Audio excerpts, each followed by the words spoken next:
All right, let's move on to the final 1 o'clock game. And we have a few books that have given us a line, and they're all over the map here.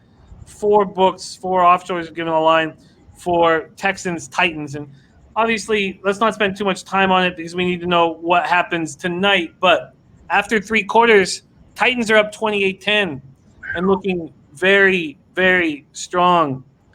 And the Texans, a little bit of fresh air without O'Brien on the sidelines. 73-year-old Romeo Crennel, the oldest head coach in NFL history, gets the win 30-14. Deshaun Watson throws 359 yards, 3 touchdowns. Brandon Cooks, 161 yards receiving. David Johnson rushes for 96 yards. It seemed like everybody was happy.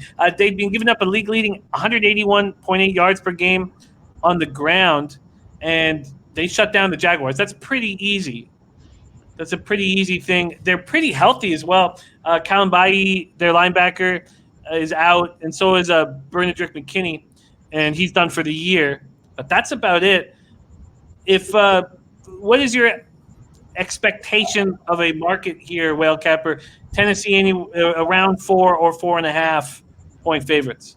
Yeah, no, I think I saw it open 4 at Bet Online on Sunday, and I took +4 at the time, thinking, that's going to come in on the. It's going to, they're going to reopen this on the other side of 3. I thought at the time that Tennessee was going to have lost to Buffalo. It does not look like that's going to happen. This is really Josh Allen regression in a brutal way tonight. But it's a short week for Tennessee. It's Tuesday. They got to turn around and play again on Sunday. That's going to be really, really tough for these guys. It's not something that, I think that I don't think they were preparing 2 weeks ahead of time for this Houston Texans team. I don't even know if they really knew what they were going to get in terms of, what they were going to look like offensive, defensively. So it's a little bit of an advantage spot for Houston. And I would think that you probably see this reopen at 3.5-ish for Tennessee. It may get bet down to 3. If it opens 4, 4.5, I think you have a small edge on Houston. But this is, Tennessee's offense is clicking in every way, shape, and form right now, and Houston's defense is not great.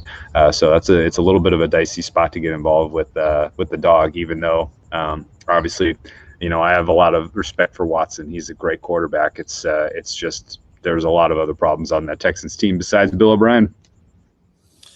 Yeah, I think that 4 would be appealing. What do you think, Bebsy? Texans, Titans? See, I think even with the 4, I go Titans here. I just don't, with what Whale Capper said, there are way more problems on that team than just Bill O'Brien. A lot of them were caused by Bill O'Brien. I mean, he emptied the cookie jar. He traded away all their picks. He didn't bring in enough talent with those picks. He shipped out the biggest talent they had. They got that win out of that way, that sort of fuck you, Bill O'Brien win as soon as he was gone. But that win came against Jacksonville. So let's relax a bit on that. If this line opens up close to 4, I'm really going to like the Titans in it. Even on a short week, they are rolling right now. I did not expect them to do what they are doing to Buffalo tonight. I don't think many people did. But look, they've played well all season long, and so far, the hardest thing for them to beat has been COVID, and it looks like they're coming out the other side of it. So if it opens up somewhere around there, I'm on the Titans or Tennessee on this one. I think that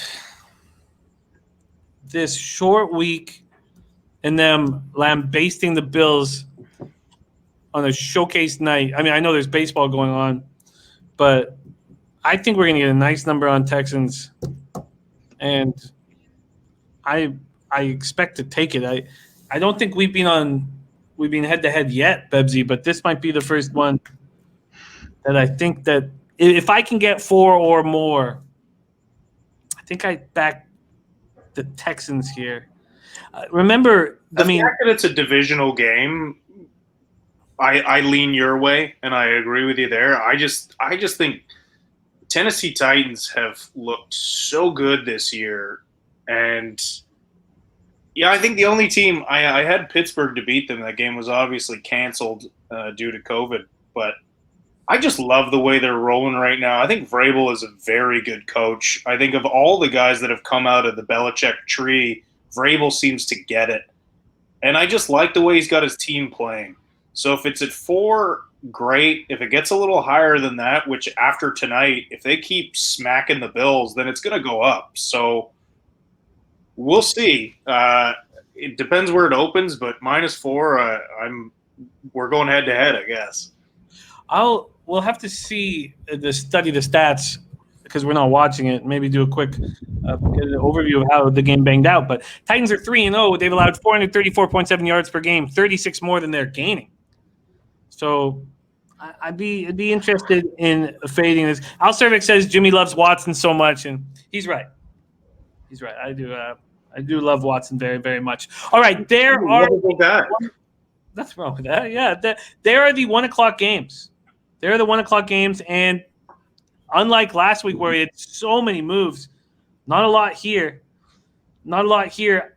I am going to make a decision about the Steelers within the next hour, and I'm interested in the Texans. I've already moved on the Panthers, although Whale Capper's breakdown does give me a little bit of fear. I guess Bebsy has to decide if he's going to double up on the Steelers because that 2.5 first half is available right now. And judging by the market, I don't expect it to be available for long. Those are the 1 o'clock games. Now we get some exciting games moving forward. We're going to start with the 4:05 game that doesn't quite qualify.